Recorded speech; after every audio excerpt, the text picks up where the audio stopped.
Tonight is my guest, my first guest on the Newshour this evening, Kapil Sibal, the Union HRD Minister. Very dramatic announcement, Mr. Sibal. Now, what's the main thought behind this whole idea of scrapping Class 10 board exams? No, we have not scrapped any board exams for Class 10. What we have said is that in the next 100 days, we are looking at formulating a framework within which we move forward in ensuring that board exams for the 10th class are optional. There are some students, for example, who have to take the board because they want to go to pre-university after class 10. So they will have to take the boards. For those who are moving in the same school from class 10 to class 11, we are saying for them boards exams are not necessary because there can be an alternative system of assessment instead of children having to go through the trauma along with parents to have to sit for exams, which are burdensome. See, education should be consumer friendly, just as everything else. The children should want to absorb knowledge and consider it as a wonderful exercise. But the system through which education, the manner in which education is imparted in our schools is extremely unfriendly to our young children. And this is not said by me, it is said by the National Curriculum Framework, who also views education in schools in this fashion. So it's not as if I have suddenly, woken up one fine morning and said that this should be done. This is based on studies that have been done in the past. And I think it's time for us, through a different mindset, to move forward and allow our education system to modernize and to ensure that that education becomes a fun enterprise for children instead of being a burden. You made your basic points there. Does this mean, Mr. Sibal, that a student in class 10 today will have an option? Either he wants to sit for a board exam or doesn't want to, depending on what he's going to do going forward, or does it mean eventually a move towards not having a board exam at all? It'll be an option for those who want to move to pre-university. But for those who don't want to sit and moving in the same school and know what discipline they want to embrace as they move into class 11, the parents know, the teachers know, the students know. Why do they have to go through this trauma? No, but if one of your principal motivations behind this is reducing stress, Mr. Sibal, then internationally there is the percentile system in class 12 also, where you have the top 1%, 2%, 3%, and not the standard marks. Not the percentages, but the percentiles. Do you think that might work in India also, and also perhaps not just in class 10, but beyond that? We have already said that in the CBSE system in class 9 and 10 in the year 2009-2010, we will have a slab system, and not rely on percentages. We are already doing it and putting into effect for class 9 and class 10 in CBSE from this year itself. But I think as we move on, we should move to percentiles and not stick on to percentages, because I don't think that's reflective of the quality of the student. Okay, but what is your principal motivation behind all this? Because there is going to be a debate now, Mr. Sibal, over this. And perhaps you want the debate. That's why you've started talking about it.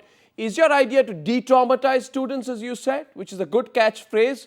But is the idea also to bring greater uniformity between, say, a student in Assam, the student in Mumbai, or in Kolkata? Both. I think what we need to do is de-stress the child, de-stress the parent from the kind of burdensome education system that we have, and at the same time move towards a uniform standard so that you don't have to ultimately appear for a class 12 exam. You have an all India exam after you go through class 11. And that exam, everybody in India sits for, but that can only happen if there is a uniform board system. That's true. And then children can go to the universities or colleges they want to go to on the basis of merit. This is already happening in the legal system. Now, the people all over the country, if they want to join a law college, have to sit for an all India exam. And by the preferences that they give, depending on the marks that they get in that exam, they join the college of their choice. And that's what should be done in schools as well, and do away with this, different boards and different standards in different boards, because ultimately it's very difficult. People then end up committing suicide because one child with 98% doesn't get admission into a particular institution. We need to expand the system. In other words, we need to increase choices for children. We need to make the system more inclusive. In other words, the underprivileged, the minorities, and the less privileged must have access into the system, and we need it to be quality oriented. So expansion, inclusion, and excellence, or in other words, access, equity, and quality should be the mantras on the basis of which our education structure should. You have put forth your views so well, and I can tell you, Mr. Sybil, going by the response, the number of phone calls we're getting into our newsroom, even as you're speaking tonight, this is going to be a big subject for discussion.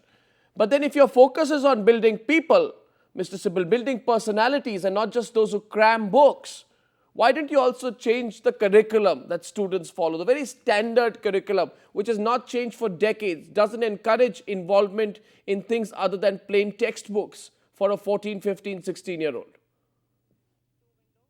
Absolutely. We must have a radical look at that. The National Curriculum Framework provides an opportunity for us to move forward. That report came in 2005.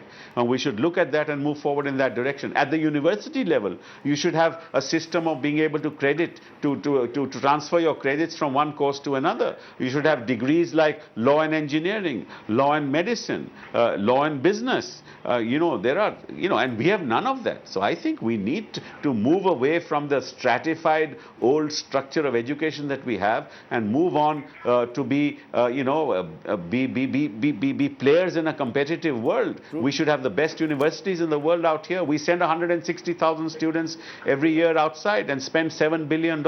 Why can't we have universities of that quality and standard in India? That's the point. And that can only happen if you expand the education sector, give choices to entrepreneurs to get into education, to academics to get into education.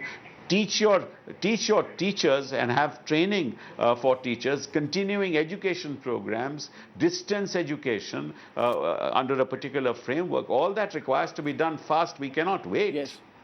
Well, Mr. Sybil, there will be critics, but what you're saying today is going to make so much sense for so many parents and students across. I just have one last practical question, because the maximum response we've got tonight is from students who are in class 8 or 9 or 10 and their parents who say, we don't know what to do now. If they're watching you on the news and their question is, will I have a board exam next March or the March after that? What should they do if they're in class 8, 9 or 10 now? Will they assume there won't be any class 10 boards? How should they prepare? I would advise, let me put this system in place. I promise them that I will try and put it in place within this academic year, so that hopefully by the time the next academic year comes, we have a more rational system which will give better choices to parents and make the education system less burdensome and traumatic. So that's not necessarily, from what I understand, that's not necessarily this board's. So the next board, somebody in class 9 may not have a board examination, not necessarily for class 10. We'll see how this pans out. Mr. Sybil, thank you very much.